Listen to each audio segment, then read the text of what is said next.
Good morning, everyone. I just wanted to start off by acknowledging what the 3 earthquakes that happened yesterday. I'm so sorry to people who lost someone that they loved in those earthquakes. It's very sad. I watched all the videos, especially it looks like Venezuela was hit the hardest out of all 3. And then I was looking through all the comments and people were quoting Mathew chapter 24.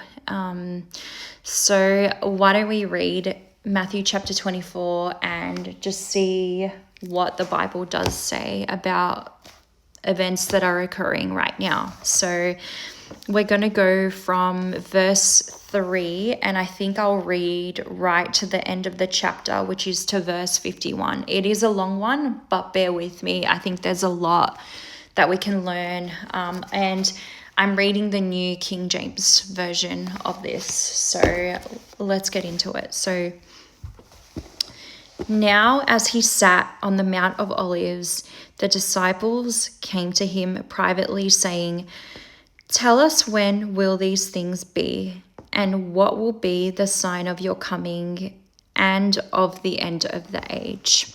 And then Jesus answered and said to them, "Take heed that no one deceives you, for many will come in my name, saying, 'I am the Christ,' and will deceive many.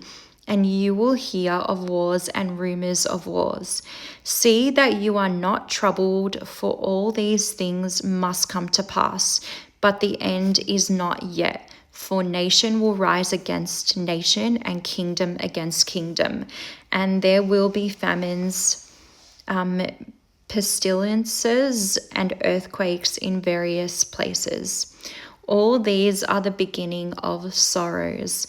Then they will deliver you up to the tribulation and kill you, and you will be hated by all nations for my name's sake. And then many will be offended, will betray one another, and will hate one another. Then many false prophets will rise up and deceive many. And because lawlessness will abound, the love of many will grow cold. But who endures to the end will be saved. And this gospel of the kingdom will be preached in all the world as a witness to all nations, and then the end will come. Therefore, when you see the abomination of desolation spoken by Daniel the prophet standing in the holy place, whoever reads, let him understand. Then those who are in Judea flee to the mountains. Let him who is on the housetop not go down to take anything out of his house, and let him who is in the field not go back to get his clothes.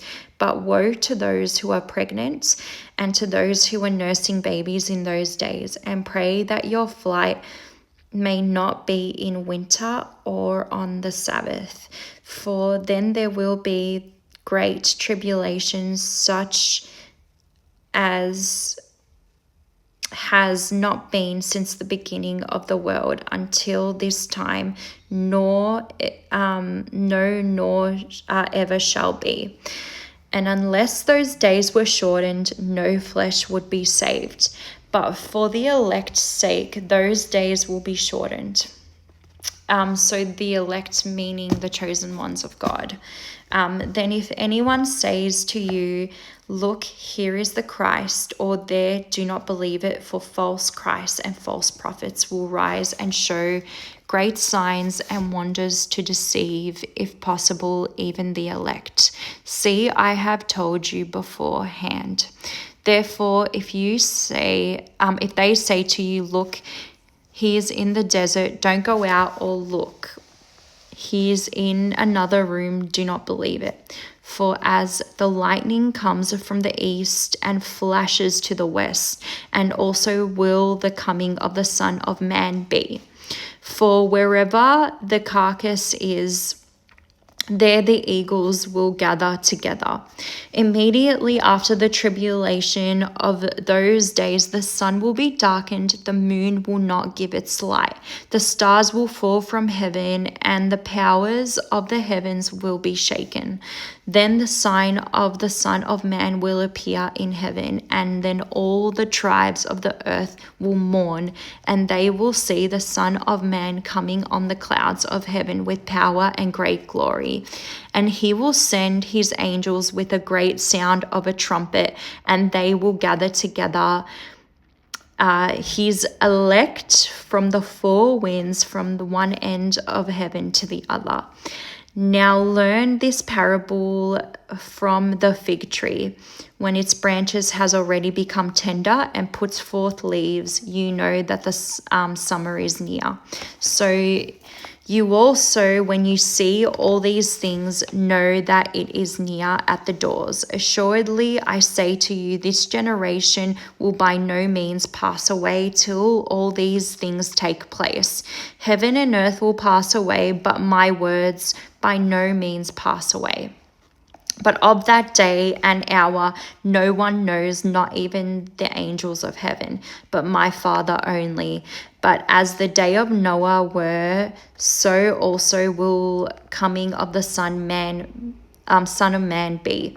For as in the days before the flood, they were eating and drinking, marrying and giving in marriage, until the day that Noah entered the ark, and did not know until the flood came and took them all away. So also will the coming of the Son of Man be. Then 2 men will be in the field, one will be taken and the other left. 2 women will be grinding at the mill, one will be taken and the other will be left.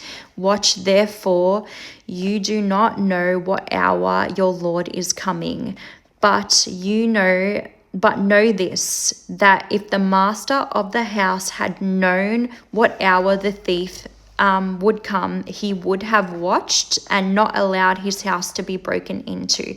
Therefore, you also be ready, for the Son of Man is coming at an hour you do not expect. Who then is faithful and wise servant, whom his master made ruler over his household, to give them food in due season? Blessed is that servant whom his master, when he comes, will find so doing. Assuredly, I say to you that he will make him ruler over all his goods. But if that evil servant says in his heart, my master is delaying his coming, and begins to beat his fellow servants and to eat and drink with the drunkards, the master of the servant will come on a day when he is not looking for him, and at an hour that he is not aware of, and will cut him in two and appoint him his portion with hypocrites. There shall be weeping and gnashing of teeth. So, the Lord makes it so, he says it so many times over. We need to be ready. It will come on a day when we won't be expecting it. But that's why it's important as Christians that we have oil in our lamps, that we're constantly ready.